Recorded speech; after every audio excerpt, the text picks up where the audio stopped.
आम आदमी पार्टी ने इस बार दिल्ली विधानसभा चुनाव में अपना सबसे खराब प्रदर्शन किया है। चुनाव नतीजों ने बताया कि आपका किला ढह गया, लेकिन इसके पीछे की वजहें क्या थीं? अगर आप उन वजहों को जानेंगे तो कहेंगे ये तो होना ही था। दिल्ली में सरकार बनाने के बहुमत से बहुत पीछे रही आम आदमी पार्टी, जिसको लेकर एग्जिट पोल में बहुत पहले ही ये दावा कर दिया गया था कि इस बार दिल्ली में बीजेपी की सरकार आने वाली है। एग्जिट पोल में कहा गया था कि 27 सालों बाद बीजेपी दिल्ली में वापसी करेगी, लेकिन बीजेपी की दिल्ली में वापसी की वजह क्या है? कैसे आम आदमी पार्टी ने पिछले चुनावों की तुलना में बहुत खराब प्रदर्शन किया? दरअसल 2015 में आम आदमी पार्टी ने 67 सीटें जीती थीं, लेकिन 2020 में ये घटी और 62 हो गई। दूसरी ओर बीजेपी ने 2015 में 3 सीटें जीती और 2020 में 8 सीटें। दिल्ली विधानसभा चुनाव में आम आदमी पार्टी के खराब प्रदर्शन के पीछे कई कारण रहे हैं। पहला, भ्रष्टाचार के आरोप और कानूनी समस्याएं। पार्टी के शीर्ष नेताओं, विशेषकर अरविंद केजरीवाल, मनीष सिसोदिया और सत्येंद्र जैन पर लगे भ्रष्टाचार के आरोपों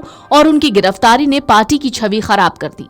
इन कानूनी विवादों ने आम आदमी पार्टी की भ्रष्टाचार विरोधी छवि को कमजोर किया। फिर उसने वादों को भी पूरा नहीं किया। केजरीवाल ने यमुना नदी को साफ करने, दिल्ली की सड़कों को पेरिस जैसा बनाने और साफ पानी उपलब्ध कराने जैसे जो 3 वादे किए वो पूरे नहीं किए। दूसरा, नेतृत्व में अस्थिरता। केजरीवाल की गिरफ्तारी और बाद में इस्तीफे की वजह से पार्टी के नेतृत्व में अस्थिरता आई। नए मुख्यमंत्री के रूप में आतिशी की नियुक्ति के बावजूद नेतृत्व में ये बदलाव पार्टी के लिए चुनौतीपूर्ण रहा।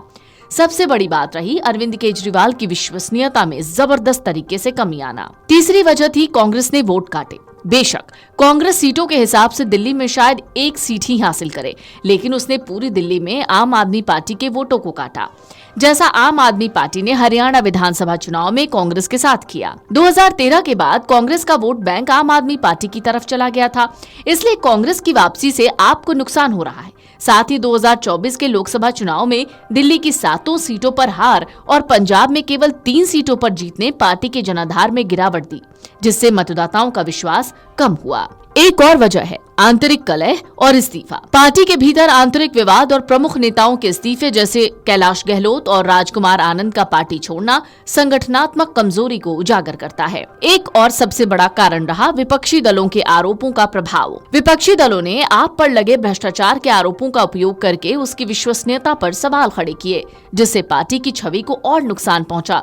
महिलाओं और नए वोटर्स का रुख आपकी ओर नहीं गया, उसने आपसे किनारा कर लिया। फिलहाल आम आदमी पार्टी के लिए दिल्ली में एक बहुत बड़ा झटका लगा है, लेकिन इसी बीच बीजेपी की बड़ी वापसी हुई है। ये वाकई बीजेपी के लिए बहुत बड़ी जीत है। हालांकि अरविंद केजरीवाल अपने विरोधियों पर कुछ भी आरोप लगाते रहे हैं। कई बार इसके चलते ही उन्हें माफी भी मांगनी पड़ी है। उनकी छवि एक ऐसे नेता की बनती चली गई जिसकी बात पर कोई भरोसा नहीं होता।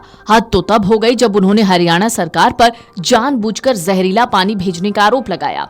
उन्होंने कहा हरियाणा सरकार दिल्ली में नरसंहार करना चाहती है, जिससे दिल्ली में अफरा तफरी मच जाए। उस पर हरियाणा सीएम नायब सैनी ने दिल्ली बॉर्डर पर जाकर यमुना का पानी पीकर केजरीवाल के नैरेटिव को झूठा करार दिया। अरविंद केजरीवाल राजनीति में आने से पहले कहते थे कि वो वीवीआईपी कल्चर को खत्म करेंगे। गाड़ी, बंगला और सुरक्षा लेने की बात से भी उन्होंने इनकार किया था, पर सत्ता मिलने के बाद उन्होंने न केवल लग्जरी गाड़ियां ली, बल्कि केंद्र से Z+ सुरक्षा मिलने के बावजूद पंजाब सरकार की टॉप सिक्योरिटी भी ली।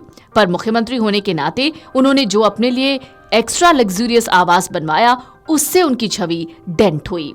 हालांकि उत्तर प्रदेश के मुख्यमंत्री ने महाराष्ट्र चुनावों के दौरान बटे तो कटे का नारा दिया था। हालांकि उनका नारा बांग्लादेश में हिंदुओं पर हुए अत्याचार के मामले में था, पर इससे सीख लेकर बहुत से दूसरे लोग एक हो गए।